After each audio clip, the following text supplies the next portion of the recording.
Assalamualaikum warahmatullahi wabarakatuh. Perkenalkan, nama saya Faizatul Daraini, NIM T 2019-1097.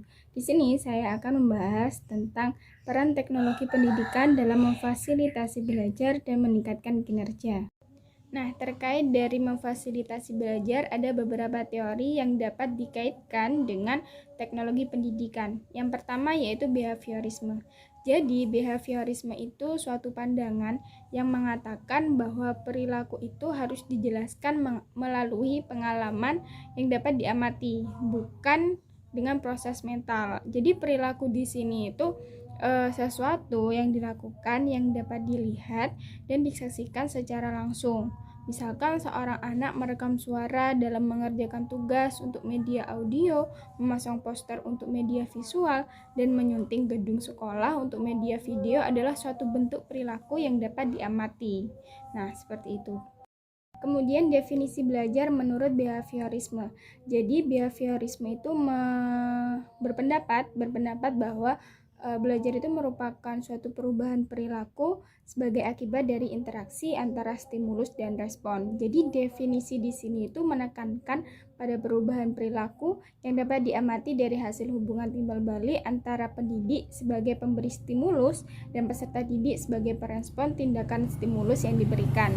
Menurut kaum behavioris ini, belajar digambarkan sebagai suatu perubahan dalam probabilitas bahwa seseorang itu akan berperilaku dengan cara yang khusus pada situasi yang khusus juga, seperti itu. Kemudian peran media dan teknologi atau keterkaitan antara teori belajar tersebut dengan teknologi teknologi pendidikan. Media dan teknologi itu dapat digunakan untuk menunjang proses pembelajaran, mencakup media dalam bentuk teks, audio, video, dan komputer yang mengintegrasikan perangkat lunak sebagai tutorial dalam menghasilkan tugas pembelajaran. Nah, peran media dan teknologi dalam pembelajaran ini bisa dengan mengorganisasikan berbagai bahan pembelajaran seperti teks, audio, video, dan latihan-latihan dalam program pembelajaran yang telah ditentukan. Kemudian juga menyajikan bahan dengan menggunakan kartu flash untuk membantu peserta didik mendapatkan umpan balik dalam waktu yang singkat, seperti itu. Kartu flash ini kan biasanya terdiri dua sisi. Sisi pertama berisi bahan atau sejumlah pertanyaan, dan sisi kedua itu berisi jawaban. Jadi dengan menggunakan kartu flash ini diharapkan peserta didik dapat berkontribusi secara aktif dan memberikan umpan balik, seperti itu.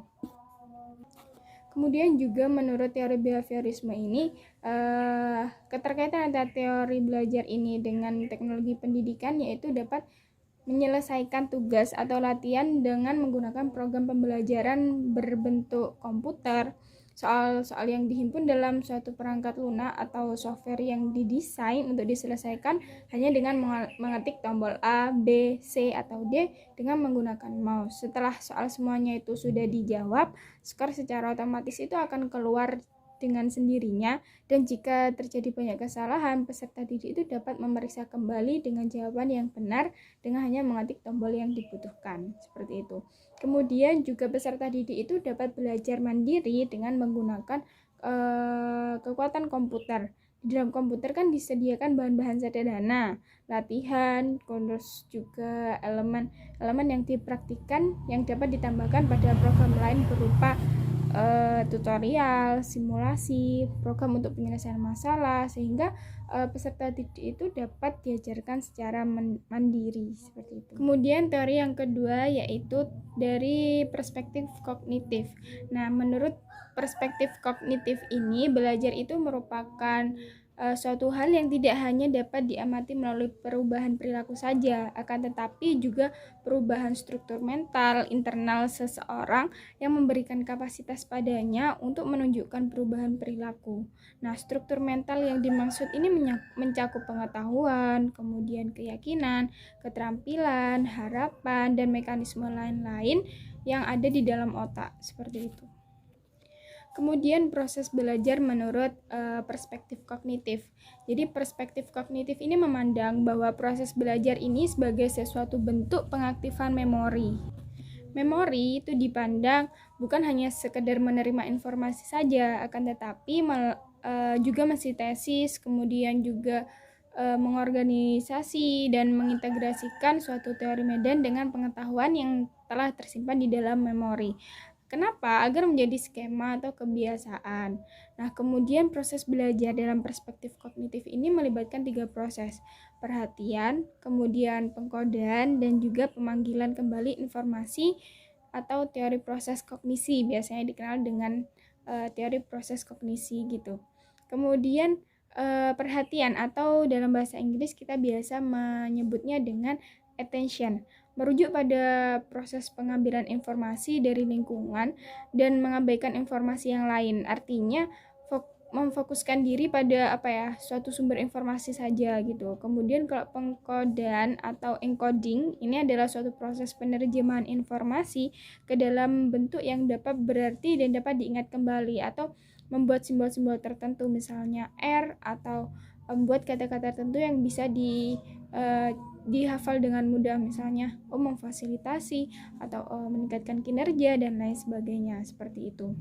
Kemudian pemanggilan kembali atau retrieval atau merujuk pada proses di mana mengingat kembali informasi untuk tujuan khusus. Belajar baru bisa terjadi ketika individu itu mengkode informasi dengan cara yang memudahkan mereka untuk mengingat kembali informasi yang telah tersimpan dalam memori mereka, kemudian menggunakannya dalam situasi tertentu atau ketika dibutuhkan, seperti itu. Nah, kan pada pembahasan sebelumnya sudah diuraikan bahwa perspektif kognitif itu mengakomodasi pengaktifan proses memori sebagai indikator belajar. Dalam hubungannya dengan peran media dan teknologi ini dalam perspektif kognitif, memandang bahwa belajar akan dapat dilakukan dengan mudah jika memaksimalkan peran teknologi untuk memfasilitasi proses kognitif, termasuk mengorganisasi, kemudian menyebarkan, kemudian juga menghubungkan, mengasimilasi, dan mengakomodasi informasi baru dalam memori. Nah, seperti memetakan sejumlah informasi yang banyak dan meletakkan dalam bentuk ikhtisar atau rangkuman yang berguna bagi peserta didik. Kemudian salah satu perangkat lunak atau software yang cocok untuk melakukan pemetaan ide adalah Inspiration, di mana Inspiration ini dapat diunduh secara gratis di internet, seperti itu. Kemudian yang kedua, mengumpulkan atau menyeleksi dan menggunakan informasi melalui jaringan atau biasa disebut dengan website. Berbagai situs dapat diakses mulai mencari dan memberi penguatan informasi, integrasi situs-situs online, dan informasi yang dapat diperoleh secara langsung melalui sumber-sumber teks dapat membantu peserta didik untuk menyimpannya di dalam memori jangka panjang, seperti itu. Kemudian memvisualisasi data dan informasi dengan menggunakan program spreadsheet. Jadi dengan program spreadsheet ini baik dalam bentuk bagan, gambar maupun dalam bentuk tabel, sehingga dapat memudahkan peserta didik untuk menginput informasi secara cepat dan tepat. Kemudian yang terakhir, untuk peran media dan teknologi dalam perspektif kognitif ini menghubungkan informasi baru dengan pengetahuan dan pengalaman yang dilakukan sebelumnya dengan menggunakan multimedia dan menggabungkan unsur-unsur teks, kemudian suara, benda bergerak yang dapat membantu peserta didik itu bisa mengenal informasi baru dan informasi sebelumnya dengan bermakna, seperti itu.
Jadi kalau secara singkatnya antara perspektif behavioris, kemudian kognitif dan konstruktivis ini, kalau belajar menurut behavioris itu perubahan perilaku sebagai akibat dari interaksi antara stimulus dan respon. Kalau kognitif itu perubahan dalam pengetahuan yang tersimpan di dalam memori. Kemudian kalau konstruktivis ini perubahan dalam makna yang dikonstruksi melalui pengalaman. Kemudian proses belajarnya, kalau behavioris itu antecedent, terus kemudian perilaku dan konsekuensi. Kalau kognitif itu perhatian, pengkodean, kemudian juga mengingat informasi dari memori. Dan kalau konstruktivis ini proses pengalaman yang terus-menerus dan refleksi yang dilakukan dalam kelompok. Kemudian untuk peran pendidik, kalau behavioris itu merumuskan tujuan, kemudian mengarahkan perilaku dengan contoh. Terus kalau kognitif itu mengorganisasi informasi baru, kemudian menghubungkan informasi baru dengan pengetahuan yang sudah dia miliki, kemudian menggunakan berbagai perhatian, pengkodean, dan contoh-contoh lainnya. Kalau konstruktivis ini mempersiapkan kesempatan untuk menyelesaikan masalah yang realistik dan juga bermakna, serta merefleksikan pengalaman, kemudian juga mempersiapkan kegiatan belajar kelompok. Dan yang terakhir yaitu mengarahkan dan mencontohkan proses mengkonstruksi makna dalam konteks saling menyelesaikan masalah. Kemudian peran peserta didik. Kalau peran peserta didik dalam behaviorisme ini merespon contoh-contoh atau merespon rangsangan yang sudah diberikan oleh pendidik. Kemudian kalau dari kognitif itu peran peserta didik itu melakukan sintesis informasi secara aktif. Kemudian kalau dalam konstruktivis itu mengeksplorasi seperti seorang ilmuwan. Kemudian peran teknologinya, kalau dari behaviorisme itu mengorganisasikan berbagai macam bahan seperti teks, audio, dan video, dan juga latihan-latihan ke dalam program pembelajaran. Kemudian kalau peran teknologi dalam kognitif itu membantu peserta didik mengorganisasi informasi baru, kemudian menghubungkannya dengan pengetahuan yang sudah dia miliki dan mengkode ke dalam memori. Kemudian kalau dalam konstruktivis, peran teknologinya yaitu memfasilitasi komunikasi yang kolaboratif antara peserta didik, instruktur, dan juga ahli lainnya. Kemudian juga mempersiapkan berbagai lingkungan yang kompleks, realistik, dan juga aman. Mungkin seperti itu penjelasan singkat atau secara singkatnya dari perspektif teologi belajar. Nah, setelah kita belajar tentang perspektif behaviorisme, kemudian kognitivisme, sekarang kita akan belajar tentang perspektif konstruktivis. Nah, perspektif konstruktivis, jika perspektif behavioris tadi itu memandang belajar sebagai perubahan perilaku yang dapat diamati, dan perspektif kognitif itu memberi penekanan pada proses perubahan mental atau perubahan proses mental, maka perspektif konstruktivis di sini itu mendefinisikan belajar sebagai proses konstruksi pengetahuan oleh peserta didik berdasarkan pengalaman yang telah dilalui. Maksudnya itu belajar bukan hanya diperoleh melalui hubungan antara peserta didik dengan pendidik atau hubungan timbal balik antara pendidik dan peserta didik, akan tetapi lebih dari itu gitu loh. Jadi konstruktivis ini bisa dilakukan dengan mengonstruksi pengetahuan melalui pengalaman belajar dengan pendidik, kemudian dengan peserta didik lainnya, dan berbagai sumber belajar lainnya. Seperti tidak hanya pendidik dan peserta didik saja, kan, tapi dengan sumber belajar yang lainnya juga. Perspektif konstruktivis ini mengutamakan keaktifan peserta didik dalam mengkonstruksi pengetahuan berdasarkan interaksi dengan dunia nyata atau pengalaman belajar yang difasilitasi oleh pendidik. Pembelajaran berbasis konstruktivis ini memandang peserta didik dan proses belajar menjadi fokus utama, sedangkan pendidik itu berperan sebagai fasilitator atau bersama-sama peserta didik juga terlibat gitu ya. Terlibat dalam proses belajar. Nah, proses konstruksi pengetahuan. Konstruktivis ini merupakan kumpulan teori yang termasuk pembelajaran generatif atau discovery learning atau juga situated learning. Ide yang paling dikenal atau terkenal dari teori konstruktivis ini adalah individu secara aktif mengkonstruksi pengetahuan melalui bekerja untuk menyelesaikan persoalan yang realistis, yang benar-benar ada di kehidupan masyarakat, di kehidupan nyata dengan berkolaborasi dengan yang lain. Jadi konstruktivis di sini itu menekankan pada keaktifan si peserta didik seperti itu. Kemudian peran teknologi dan media dalam teori konstruktivis ini peran media dan teknologi dalam pembelajaran konstruktivis ini adalah memfasilitasi terbentuknya interaksi secara kolaboratif dan membangun makna dalam konteks yang lebih dapat dipahami secara bermakna. Secara perincian secara detailnya kalau teknologi dan media dalam teori konstruktivis ini membangun jaringan komunikasi yang kolaboratif antara peserta didik, kemudian dosen, guru, atau instruktur, dan juga sumber belajar. Nah, beberapa software yang sudah online itu kan tersedia dalam telekonferensi seperti Skype, Yahoo Messenger, Facebook, video conference, Meet, dan lain sebagainya yang bisa digunakan untuk interaksi secara langsung antara pendidik dengan peserta didik atau dengan instruktur lainnya. Kemudian yang kedua yaitu menyediakan berbagai lingkungan penyelesaian masalah yang kompleks, kemudian realistik dan juga aman. Jadi teknologi yang dapat digunakan untuk menyediakan lingkungan yang nyaman itu adalah biasanya hipermedia dan software yang dimana itu dapat digunakan untuk menciptakan suatu proyek bersama-sama seperti itu. Kemudian yang ketiga yaitu membangun dan menciptakan makna secara aktif melalui internet untuk mencari riset yang mutakhir seperti foto, kemudian juga video. Hal ini bisa membantu peserta didik tidak hanya sekedar menikmati mencari-cari saja, kan, tetapi juga dapat belajar dan memelihara apa yang dipelajarinya dari internet tersebut. Nah, selanjutnya kita akan membahas tentang meningkatkan kinerja. Nah, teknologi pendidikan di sini itu diharapkan dapat meningkatkan kinerja baik itu peserta didiknya maupun si pendidik itu sendiri. Nah, untuk meningkatkan kinerja si peserta didik itu bisa melalui pengalaman belajar dibuat atau dirancang atau didesain dengan lebih berharga dengan lebih memfokuskan pada tujuan pembelajaran yang bermanfaat. Kemudian tidak hanya lewat tes saja, kemudian juga dapat dilakukan dengan teknologi pengalaman yang menyebabkan level yang lebih dalam pemahamannya, jadi di luar memori hafalan mereka. Kemudian mereka itu juga dibuat lebih berharga dengan menjadi dirancang atau didesain atau dirancanakan dengan cara yang membuat pengetahuan baru dan keterampilan itu dapat dipindahkan sehingga pembelajaran itu tidak hanya dapat dipahami di kelas saja, akan tetapi bisa direalisasikan atau diwujudkan dalam kehidupan yang dijalani atau kehidupan sehari-hari.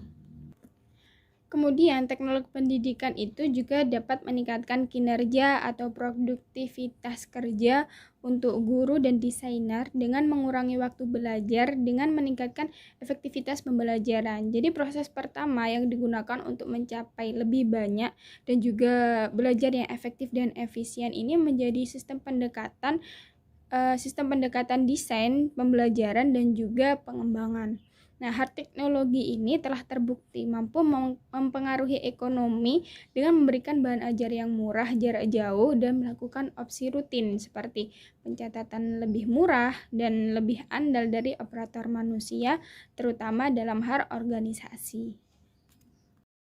Dari paparan di atas dapat kita pahami bahwa teknologi pendidikan itu dipandang sebagai media yang lahir dari revolusi komunikasi yang dapat digunakan untuk tujuan pembelajaran di samping guru, kemudian buku, atau teks, atau juga papan tulis. Nah, teknologi pembelajaran ini juga dipandang sebagai suatu bidang yang terlibat dalam fasilitas belajar manusia untuk melalui proses identifikasi sistematis, kemudian pengembangan, organisasi, dan pemanfaatan berbagai sumber belajar dan melalui pengelolaan proses-proses tersebut. Nah, teknologi pendidikan ini dipandang sebagai suatu proses yang mengandung arti bahwa seluruh komponen yang terlibat itu harus dikelola dalam suatu sistem untuk menyelesaikan berbagai masalah yang dihadapi dalam proses pembelajaran. Nah, teknologi pembelajaran itu juga dipandang sebagai kawasan disiplin. Kawasan disiplin di sini tuh mencakup desain, kemudian pengembangan, pemanfaatan, pengelolaan, dan evaluasi proses dan sumber untuk belajar. Jadi, terakhir, teknologi pembelajaran itu terfokus pada upaya untuk memfasilitasi belajar dan memperbaiki atau meningkatkan kinerja dengan menciptakan, menggunakan, dan mengelola proses dan sumber teknologi yang sesuai. Seperti itu. Mungkin cukup sekian penjelasan dari saya. Kurang lebihnya mohon maaf. Wassalamualaikum warahmatullahi wabarakatuh.